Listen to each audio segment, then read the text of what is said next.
Good morning बच्चा, welcome to your SMS academy. आज हम लोगों को रियल नंबर्स को नंबर लाइन में कैसे रिप्रेजेंट करेंगे ये चीज़ सीखनी है। इससे पहले हम लोगों ने रेशनल नंबर का डेसिमल एक्सपेंशन और डेसिमल एक्सपेंशन को कैसे पी अपॉन क्यू के फॉर्म में रिप्रेजेंट करेंगे ये सारी चीज़ें सीखी थी। तो नंबर लाइन क्या होती है सभी लोगों ने वैसे तो पढ़ा हुआ है 6, 7, 8 में, बट फिर से एक बार हम लोग रिव्यू कर लेते हैं।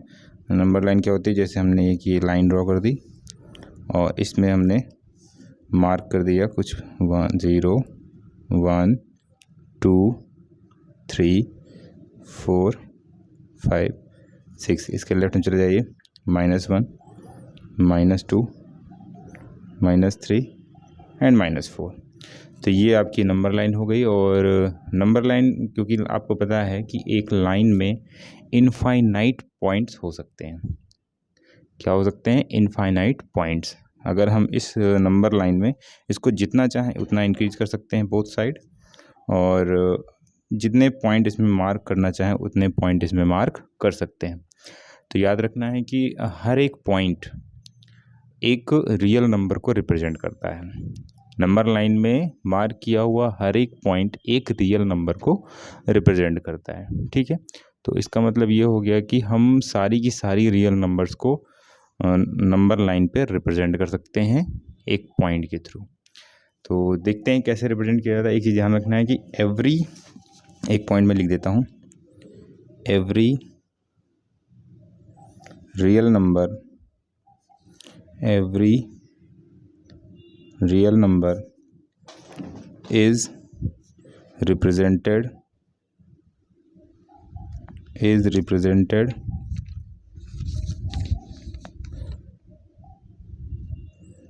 by a unique point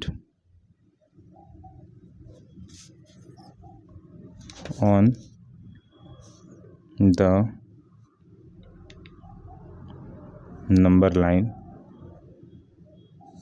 या फिर इसको भी बोल सकते हैं every point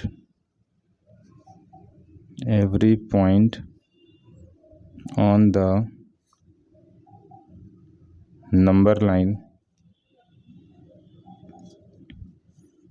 represents a unique real number।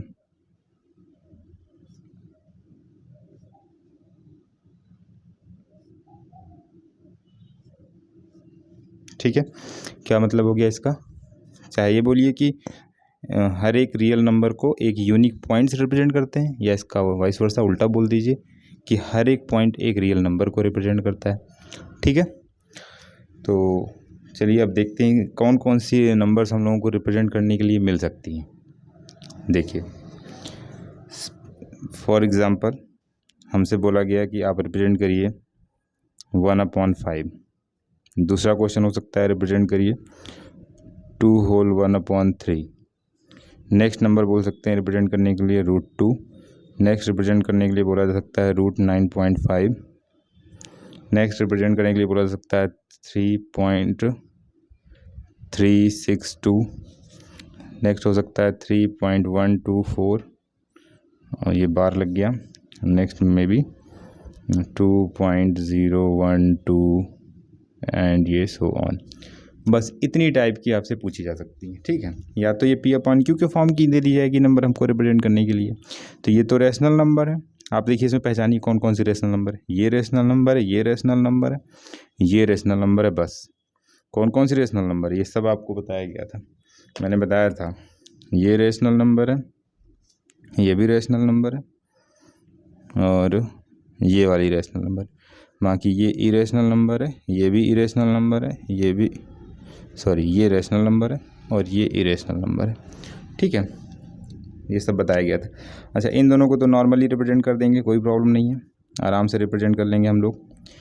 इन दोनों को रिप्रेजेंट करेंगे हम लोग स्पाइरल मेथड से, और इन तीनों को रिप्रेजेंट करेंगे by the process of successive magnification.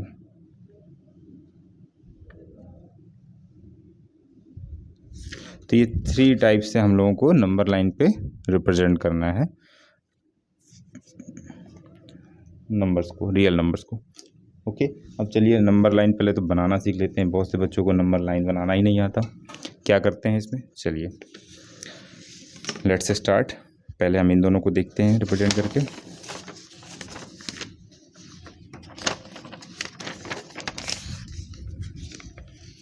Number line कितने बच्चों को बनाना नहीं आता वो आज सीख लेंगे। सबसे पहले हमें क्या करना है, ऐसे ही एक लाइन ड्रॉ कर देनी है। ओके, ये लाइन ड्रॉ करी हमने। अब क्या कर सकते हैं इसमें, ये हो गया आपका एक पॉइंट, यहाँ पे ले लेंगे 0। ओके, 0 मार्क कर दिया। इसके बाद इसमें एक फिक्स डिस्टेंस की रेडियस ले लीजिए। मान लीजिए हमने इतनी ले ली रेडियस कंपास में, ठीक है। कंपास में हमने एक रेडियस ले ली, सपोज दैट ये। ओके, अब यहाँ पे हमें क्या करना है, 0 से मार्क करना है। ये फर्स्ट 1 हो गया, ये मार्क करा। जितनी नंबर की हमें नीड है उतना यहाँ पे हम मार्क कर लेंगे, तो ये इक्वल डिस्टेंस के में मार्क हो जाएगा। आप इसको स्केल से भी मार्क कर सकते हैं, कोई ज़रूरी नहीं कंपास से, लेकिन कंपास से थोड़ा इजी होता है और डिस्टेंस भी मेंटेन रहती है। ये मैंने मार्क कर दिया और सभी में वैल्यू लिख देंगे। आपको पता है ये 0 हो गया, तो 0 के राइट हैंड साइड में क्या होगा, ये 1 हो गया, ये 2, ये 3 एंड ये 4। सिमिलरली इधर आएंगे तो ये -1, ये -2, ये -3। आप बोल सकते हैं सर कोई निगेटिव क्यों नहीं लिया, चलो एक निगेटिव वैल्यू भी ले लेते हैं। चलो हो गया -2/3, इसको भी रिप्रेजेंट करना है, ठीक है। अब देखिए जैसे सबसे पहले हम बात करें 1/5 की, तो 1/5 कैसी नंबर है, एक प्रॉपर फ्रैक्शन है। प्रॉपर फ्रैक्शन क्या होता है, जिसका न्यूमरेटर छोटा होता है, डिनोमिनेटर बड़ा होता है। आप देखिए ये न्यूमरेटर है और ये डिनोमिनेटर है, तो 1 छोटा है और 5 बड़ा है। तो हमेशा याद रखना, अगर इम्प्रॉपर फ्रैक्शन है तो ये हमेशा कहाँ होगा, 0 एंड 1 के बीच में होगा। कहाँ पे होगा, 0 और 1 के बीच में। तो अब देखिए 0 ये है, 1 ये है, और नीचे डिनोमिनेटर में कितना लिखा हुआ है, 5। हमें रिप्रेजेंट करना है 1/5। तो 5 है डिनोमिनेटर में, तो इसके 5 पार्ट्स कर दीजिए। कितने पार्ट कर दीजिए, 5 इक्वल पार्ट्स करिए। देखिए 5 पार्ट करने के लिए 4 मार्क करने पड़ेंगे ना। यहाँ पे देखिए 1 2 3 4 हो गया 4 मार्क। देखिए ये हो गया 1, ये 2, ये 3 और ये 4। तो अब ये पूरे ये 5 पार्ट्स में डिवाइड कर दिया हमने 0 और 1 के बीच में। हमें क्या रिप्रेजेंट करना है, 1/5। तो ये क्या हो जाएगा आपका यहाँ पे, this point, this one is 1/5। अब अगर हमें बोलता कि 3/5, तो 3/5 कौन सा होता है, 1 2 3, यहाँ पे हो जाता ये वाला पॉइंट, क्या हो जाता 3/5। समझ गए आप। चलिए नेक्स्ट क्वेश्चन देखते हैं। अगर हमें रिप्रेजेंट करना है 2 होल 1/3, तो 2 होल 1/3 आप पहले नंबर लाइन एक बना लीजिए, ड्रॉ कर लीजिए वैसे ही जैसे मैंने बताया। एक लाइन ड्रॉ करेंगे और ये लाइन ड्रॉ करने के बाद में यहाँ पे मार्क कर दिया 0 और ये हो गया 1 2 3 4। सिमिलरली इधर ले आएंगे 1 2 3, तो ये हो गया आपका 1, ये 2, ये 3 एंड ये 4। इसी तरह से यहाँ पे -1 -2 -3। अब देखिए हमें क्या रिप्रेजेंट करना है यहाँ पे, 2 होल 1/3। तो 2 तो आपको पता ही है, 2 होल 1/3 का मतलब 2 और 3 के बीच में होगा। कैसे पता है 2 और 3 के बीच में होगा, क्योंकि 2 तो कंप्लीट नंबर है तो 2 से ज़्यादा होगा, और चूंकि ये हाफ ये दिया गया इम्प्रॉपर फ्रैक्शन यहाँ पे, तो ये क्या हो जाएगा 2 + 1/3 इसको बोलते हैं। तो 2 से ज़्यादा और 3 से कम। तो कितने पार्ट करने हैं, डिनोमिनेटर में लिखा हुआ है 3 पार्ट करने हैं, तो 3 पार्ट इसमें कर दीजिए। 1 2, 3 पार्ट करने के लिए केवल 2 मार्क करने। देखिए एक ये भाग हो गया, ये दूसरा, ये तीसरा। तो हमें क्या लिखना है, 2 होल 1/3। तो 2 तो ये पूरा हो गया और 1/3 ये हो गया। तो हमने जो रिप्रेजेंट करना था ये नंबर आ गया यहाँ पे 2 होल 1/3। ठीक है। अब जैसे हमें रिप्रेजेंट करना -2/3, चलिए इसी में मैं दिखा देता हूँ। -2/3 कैसे आएगा, देखिए मैंने बताया था नेक्स्ट क्वेश्चन दिया गया सपोज दैट -2/3, तो माइनस का नंबर है पहली बात, और 2/3 देखिए 2 छोटा 3 बड़ा, तो ये 1 से छोटी होगी, किस वाले 1 से, ये माइनस वाले, तो यहाँ पे आप देखेंगे मतलब 0 से बड़ी और -1, 0 से छोटी और -1/3 से बड़ी, तो -1 और 0 के बीच में रिप्रेजेंट होंगी ये नंबर। अब कहाँ पे होगी, हमें डिनोमिनेटर को देखना है, डिनोमिनेटर में 3 पार्ट्स करने पड़ेंगे, डिनोमिनेटर में क्योंकि 3 लिखा हुआ, तो 1 2, तो -2 है, तो देखिए ये तो -1 हो गया, ये है -2, तो यहाँ पर रिप्रेजेंट हो जाएगा -2/3। जब भी हम लोग 0 के लेफ्ट में चलेंगे तो इधर से काउंटिंग स्टार्ट होगी, यहाँ से ऐसे ऐसे ऐसे। जब हम 0 के राइट में चलेंगे तो काउंटिंग हमेशा 0 से ही स्टार्ट करेंगे, 0 की तरफ से ही स्टार्ट करेंगे, आगे की तरफ बढ़ेंगे। ये हो गया। अब बात करते हैं नेक्स्ट क्वेश्चन की, बहुत इंपॉर्टेंट है, √2 रिप्रेजेंट करना, बहुत ज़रूरी है ये सीखना। √2 को कैसे रिप्रेजेंट करेंगे, √2 को रिप्रेजेंट करने के लिए आपको पाइथागोरस थ्योरम आनी चाहिए। पाइथागोरस थ्योरम क्या होती है, एक मैं छोटा सा बता देता हूँ यहाँ पे। पाइथागोरस थ्योरम, अगर हम लोगों ने राइट ट्रायंगल एक बना लिया, ठीक है, ये राइट ट्रायंगल हो गया, अगर मैं इसे बेस, इसे परपेंडिकुलर बोलूँ तो ये हाइपोटेन्यूस हो जाएगी, ठीक है। फॉर्मूला होता है hypotenuse square is equal to perpendicular square plus base square. अगर हाइपोटेन्यूस की वैल्यू निकालनी तो क्या हो जाता है, √p² प्लस b²।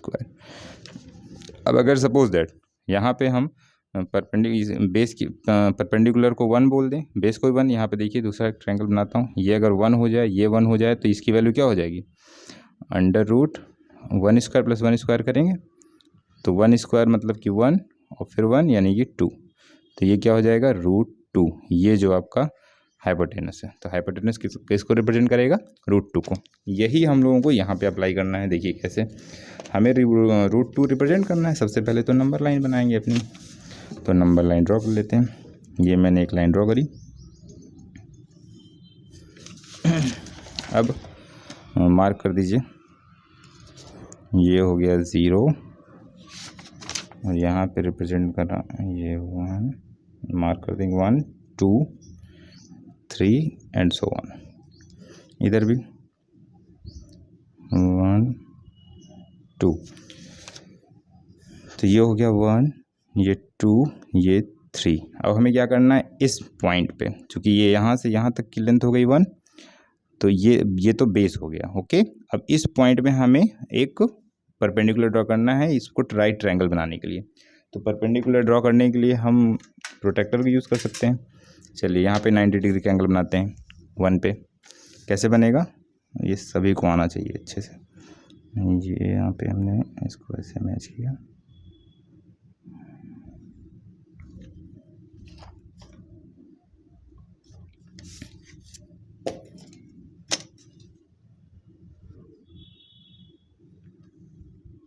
अब जितनी डिस्टेंस ये है, ये 1 यूनिट है, ये 1 यूनिट, और वही यहाँ से हमने यहाँ तक ये मार्क कर दी। तो देखिए ये हो गई 1 यूनिट डिस्टेंस, ये 1 यूनिट हो गई।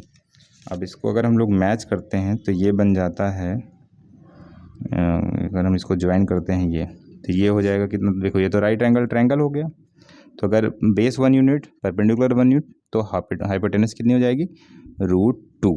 अब अगर हम यहाँ से ये डिस्टेंस मेज़र करके एक मार्क नंबर लाइन पे ड्रॉ करेंगे, ये यहाँ से इसको ऐसे करके आप ऐसे ऐसे दिखा भी सकते हैं। तो ये जो आएगा आपका पॉइंट, इस पॉइंट को मैं बोल देता हूँ सपोज दैट ये 0 O हो गया, ये A हो गया, ये B हो गया। तो जो OB है वो यहाँ पे आकर के हो जाएगी। तो इस पॉइंट को हम लोग बोलेंगे √2, ठीक है। √2 रिप्रेजेंट हो गया। अगर √3 रिप्रेजेंट करना होता तो इसी में मैं दिखा दे रहा हूँ √3 कैसे। इसको नोट कर लीजिए, पहले इसको बना लीजिए, क्या करना होगा, फिर से एक बार मैं रिवाइज करा देता हूँ। हम लोगों को क्या करना होता है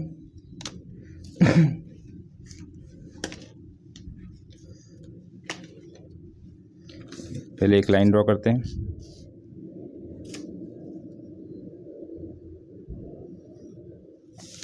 ये हो गया, ये आपका हो गया 0 1, सॉरी इससे मार्क करते हैं हम लोग, डिस्टेंस लेकर के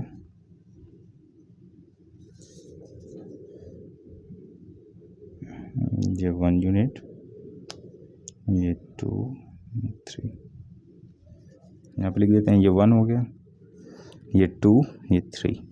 अब हम क्या करते हैं, क्योंकि हमको √2 रिप्रेजेंट करना है तो ये 1 यूनिट तो ये तो बेस हो गया। अब यहाँ पे एक 90 डिग्री का एंगल बनाते हैं। जिसको ये प्रोटेक्टर नहीं यूज़ करना आता सीख लेगा, बहुत ज़रूरी है, बाकी मैं आगे सिखाऊंगा। ये यहाँ पे पॉइंट आया, इसको मैच कर दिया, ये बन गया, ये परपेंडिकुलर हो गया। अब जितनी यूनिट यहाँ पे है इसको मेजर करेंगे इसमें, और यहाँ से इसको आर्क और इसको मैच कर देंगे, ज्वाइन कर देंगे। तो ये बन गया आपका राइट एंगल ट्रायंगल। और ये 1 यूनिट, ये 1 यूनिट, तो ये अपने आप कितनी हो जाएगी, √2। अब अगर हमें √3 रिप्रेजेंट करना होता है, सपोज दैट हमें रिप्रेजेंट करना है √3, तो अब इस पॉइंट में और इस लाइन के थ्रू 90 डिग्री का एंगल बनाएंगे। देखिए ये वाले इसको बेस ले लेंगे √2 को, और इस पॉइंट में हमें 90 डिग्री का एंगल बनाना है। ये यहाँ पे ऐसे रखेंगे इसको, प्रोटेक्टर को, इसको ज्वाइन करते हुए, और ये यहाँ पे मार्क किया पॉइंट डाल देते हैं।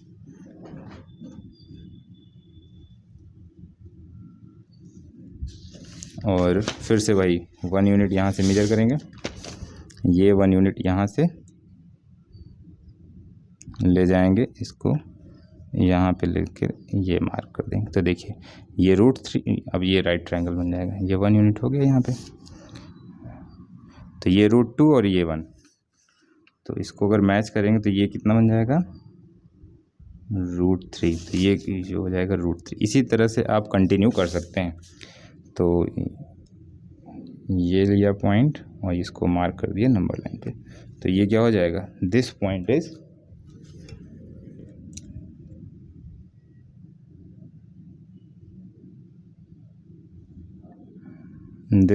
इज √3।